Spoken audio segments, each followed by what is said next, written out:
Hello friends, this is Paritosh और आप देख रहे हैं आई स्पीक अबाउट मनी।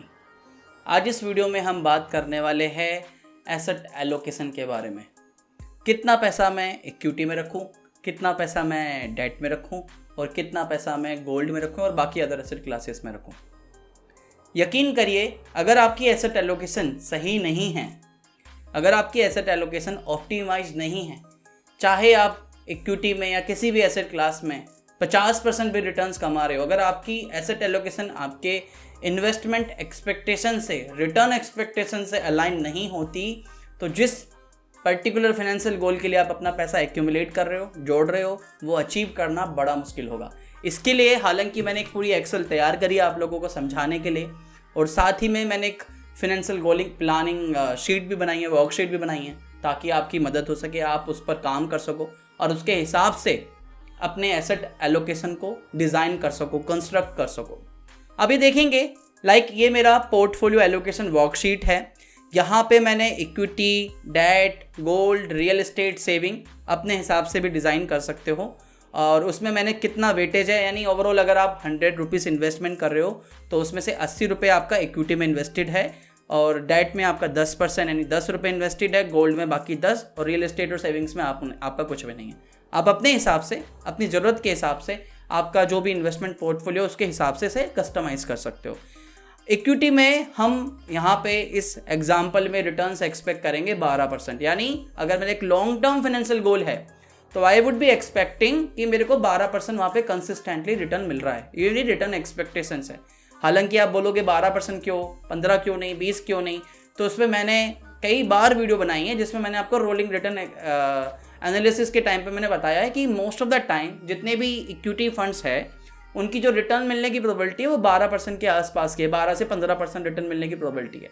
जब भी आप कोई फाइनेंशियल गोल बनाते हो या किसी भी पर्टिकुलर इन्वेस्टमेंट्स के लिए पैसा इन्वेस्ट कर रहे हो, तो आपको अपनी रिटर्न्स एक्सपेक्टेशन कंजर्वेटिव रखनी चाहिए।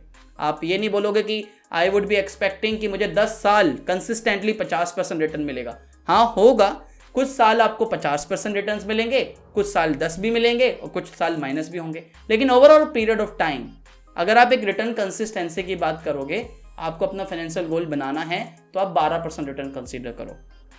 डेट में वी आर कंसिडरिंग कि हमें 6% 7% के करीब का रिटर्न मिलेगा। यहाँ मैंने एफडी का लगभग एक एवरेज रिटर्न लिया है। यहाँ हम बॉन्ड्स एनसीडी की बात नहीं कर रहे, क्योंकि मेरा मानना है कि जब आप डेट में पैसा इन्वेस्ट कर रहे हो तो हमें सेफ्टी मेरे लिए मेजर कंसर्न है, तो मैं 6% का रिटर्न एक्सपेक्ट कर रहा हूँ। गोल्ड में हम यहाँ पे अभी 6% का एक्सपेक्ट कर रहे हैं, हालांकि हम इसको 9% के करीब कर सकते हैं। गोल्ड का अगर आप एनालिसिस और हिस्टोरिकल ऑब्जर्वेशन उठा के देखोगे तो आप ये देखोगे कि लास्ट 10 सालों का जो एक एवरेज रिटर्न है गोल्ड का, वो 5.75% के आसपास का है। वहीं 15 साल की बात करोगे तो वो 9-10% के आसपास का है। 20-25 सालों में गोल्ड ने आपका 9 से 10% के करीब का रिटर्न कमा के दिया। गोल्ड में हम इसलिए इन्वेस्ट करते हैं ताकि हमारा इक्विटी का पोर्टफोलियो एक हैज हो सके, क्योंकि जब इक्विटी मार्केट गिरती है तो गोल्ड के प्राइसेस बढ़ते हैं मोस्ट ऑफ द टाइम। तो अपने पोर्टफोलियो के रिटर्न्स को ड्रॉ डाउन को हैज करने के लिए हम गोल्ड में इन्वेस्ट करते हैं। तो यहाँ पे हमने फिर भी गोल्ड में वी आर कंसिडरिंग कि we are making a 9% kind of return. अगर आपका इक्विटी का एक्सपोजर 80% है, जहाँ पे आपकी रिटर्न एक्सपेक्टेशन 12% है, 12% रिटर्न कंसिडर कर रहे हो या उस साल 12% कमा रहे हो, तो ओवरऑल पोर्टफोलियो में, क्योंकि इक्विटी में 80% पैसा लगा हुआ है, तो जो वेटेड रिटर्न है आपके पोर्टफोलियो का वो है 9.60, 12 नहीं 9.60। डेट का क्योंकि 10% एलोकेशन है, तो 6% के हिसाब से जो वेटेड पोर्टफोलियो रिटर्न होगा वो होगा 0.60। इसी तरीके से गोल्ड का होगा 0.90, यानी ओवरऑल जो रिटर्न होगा पोर्टफोलियो पर उस साल जहां ये तीनों रिटर्न एक्सपेक्टेशंस मैट हो रही है, आप उस साल ओवरऑल पोर्टफोलियो पे 11.10% रिटर्न्स कमाओगे। यानी आपका 1 लाख रुपए का अमाउंट एक साल के बाद जो इंक्रीज होगा वो 1,11,000 के आसपास की वैल्यू होगी। 1,12,000 नहीं, 1 लाख ज़्यादा नहीं होगी आपको, क्योंकि आपकी एसेट एलोकेशन उस तरीके से कंस्ट्रक्ट करी है। अगर आप ये, मेरा कहने का मतलब यहाँ पे है कि मान लीजिए अगर आपने यहाँ पे इक्विटी में आपका ओवरऑल पोर्टफोलियो में आपने 10% एक्सपोजर है और यहाँ पे रिटर्न्स के हिसाब से आपने 100% भी रिटर्न्स कमा लिया है, तो भी आपको देखो, अगर यहाँ पे मेरा 10% है और डेट में मैं मान के चलता हूँ 80% है, तो भी आप अगर इक्विटी में, आपका इक्विटी में 10% एक्सपोजर है, आपको 100% रिटर्न मिल रहा है, वहां पे डबल हो गया पैसा एक साल में, तो भी आपके ओवरऑल पोर्टफोलियो पे कितना इंपैक्ट होगा? आपके ओवरऑल पोर्टफोलियो पे सिर्फ रिटर्न बनेगा 15%। आप बोलोगे तो बहुत सिंपल कैलकुलेशन है। हाँ आई नो, ये बहुत सिंपल कैलकुलेशन है, हमें समझ में भी आती है, लेकिन हम उसको अपने जब हम पोर्टफोलियो कंस्ट्रक्ट करते हैं या इन्वेस्टमेंट्स की बात करते हैं तो हम इसको इस तरीके से अप्लाई करते ही नहीं हैं। तो आप अपनी रिटर्न एक्सपेक्टेशन को बिल्कुल परफेक्ट सेट करो और अपने एसेट एलोकेशन को प्रॉपर तरीके से ऑप्टिमाइज करो। हालांकि मैंने आप लोगों के लिए एक रिटायरमेंट कॉर्पस रिक्वायर्ड करके एक एक्सेल शीट, पूरा वर्कशीट बनाया हुआ है, ऑटोमेटिक कैलकुलेट होगी, आप अपनी फैमिली के साथ बैठ के कैलकुलेट भी कर सकते हो। तो इसलिए बहुत मायने रखता है कि आपका इक्विटी का एलोकेशन, आपका डेट एलोकेशन, आपका गोल्ड एलोकेशन जितना भी है वो आपके इन्वेस्टमेंट गोल से अलाइंड होना चाहिए। इन्वेस्टमेंट गोल से अलाइन होने का मतलब क्या है? लाइक जैसे देखो, I will give you my example. Like मेरी एज 35 है, मेरी पारितोष की एज है 35। Paritosh want to be retired at the age of 60। मेरा मंथली एक्सपेंसेस मान लीजिए 35,000 है। I am just giving an example. 35,000 rupees का मेरा अगर मंथली इनकम है, मेरा मंथली इनकम रिक्वायर्ड, मतलब रिटायरमेंट के टाइम पे मैं एक्सपेक्ट कर रहा हूँ कि मुझे 35,000 रुपये मेरा काम चल जाएगा। तो यानी उस कैलकुलेशन के हिसाब से मुझे साल का 4,20,000 रुपये का करीब का खर्चा लगने वाला है, अगर मैं रिटायरमेंट प्लानिंग की बात करूँ। इन्फ्लेशन हम कंसिडर कर रहे हैं 6%, और मेरे पास जो नंबर ऑफ ईयर्स है रिटायरमेंट के वो तकरीबन 25 साल है।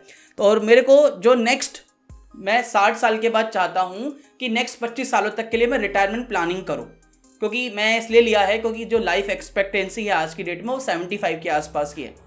मैं ये एक्सपेक्ट कर रहा हूँ कि 75 ईयर्स तक जीऊँगा, तो उस 25 सालों तक मुझे अपनी प्लानिंग करनी है।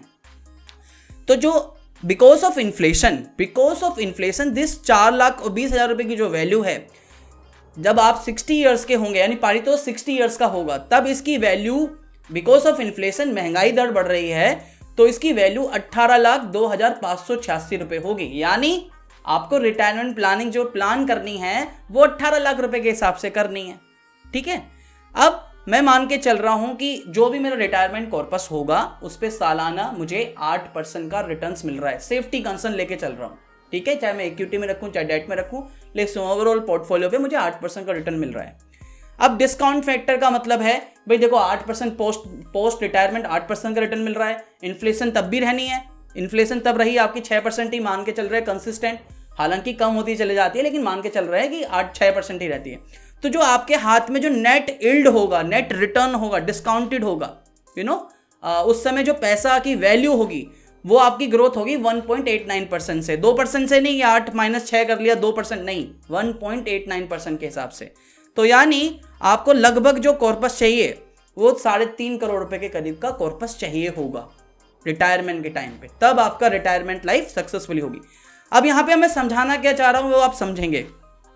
इस 3.5 करोड़ रुपए के अगर मुझे कॉर्पस जमा करना है, मेरे पास आज की डेट में 25 साल है, अगर मैं ये रिटर्न एक्सपेक्ट कर रहा हूं कि मुझे 10% रिटर्न एक्सपेक्टेशन कर रहा हूं कि मुझे सालाना 10% रिटर्न मिल रहे हैं, तो उस हिसाब से मुझे हर साल जो सेविंग करनी पड़ेगी वो तकरीबन आज की डेट में 3,62,000 की करनी पड़ेगी। यानी मंथली सेविंग करनी पड़ेगी तकरीबन 30,220 की। सेविंग्स का मतलब है इन्वेस्टमेंट, SIPs, मंथली, लमसम, जैसा चाहो, लेकिन हर साल का 3,62,000 रुपये मुझे इन्वेस्ट करना पड़ेगा, जिस पे मुझे कम से कम 10% कंसिस्टेंटली रिटर्न मिले। मेरी रिटर्न एक्सपेक्टेशन कितनी है? 10%। अब आपने ये समझ लिया कि मेरी रिक्वायरमेंट कितनी है, कैसे कैसे मैं प्लान कर रहा हूं। अगर मेरी 10% रिटर्न एक्सपेक्टेशंस है और इक्विटी में मान लीजिए मेरा सिर्फ 60% पैसा लगा हुआ है और डेट में मेरा 40% लगा हुआ है, 30% मान लीजिए 30% लगा हुआ है और बाकी डेट में मेरा 10% लगा हुआ है, और मेरे को रिटर्न एक्सपेक्टेशन में इक्विटी में 12% कर रहा हूं, तो आप देखेंगे कि आपकी 60% इक्विटी में है, डेट में 30% है, गोल्ड में 10% है, और हमने कंजर्वेटिव अप्रोच ली है। मैं इक्विटी में 20-25% कंसिस्टेंटली एक्सपेक्ट नहीं करूंगा। I am talking about practical, ठीक है। 12%, 6%, 9%, तो ओवरऑल आपके पोर्टफोलियो पे सिर्फ 9.90% आएगा, लगभग उतना ही जितना जरूरत है, लेकिन हमें थोड़ा एक्स्ट्रा करना है।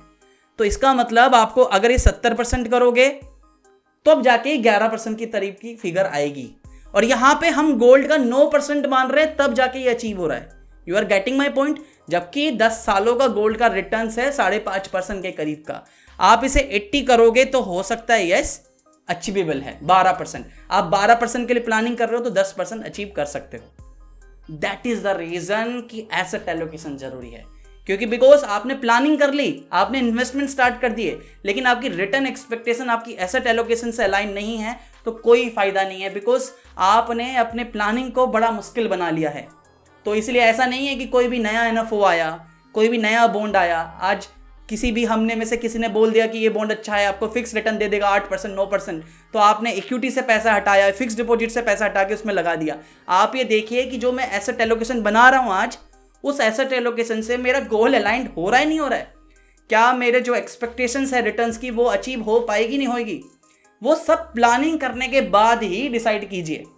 तो ये एक्सेल आपकी मदद करेगा। मैं 11 साल फाइनेंशियल प्लानिंग ही करी है लोगों की, मेरा फील्ड यही रहा है, तो ये मैंने इस तरीके से वर्किंग करता था, मैं अपने लिए भी, बाकी लोगों के लिए भी। ये वीडियो ये एक्सेल आपकी काफ़ी हेल्प करेगा। आज के लिए इतना ही था। आई होप ये वीडियो पसंद आई होगी। अगर ये वीडियो पसंद आई है तो वीडियो के लाइक का बटन है, लाइक कीजिए। चैनल सब्सक्राइब नहीं किया तो चैनल सब्सक्राइब कर लीजिए, और साथ में बाकी फाइनेंशियल गोल्स पे भी बात करेंगे आने वाले वीडियोस में। वीडियो पे लाइक जरूर कर दीजिए, चैनल सब्सक्राइब कर लीजिए, बेल आइकन क्लिक कर लीजिए। हम इसी तरीके से पर्सनल फाइनेंस प्लान और फाइनेंशियल प्लानिंग, इन्वेस्टमेंट प्लानिंग और बाकी चीज़ों को लेकर बातें करते हैं। फिर मिलेंगे नई वीडियो में, तब तक के लिए धन्यवाद। वंदे मातरम, जय हिंद।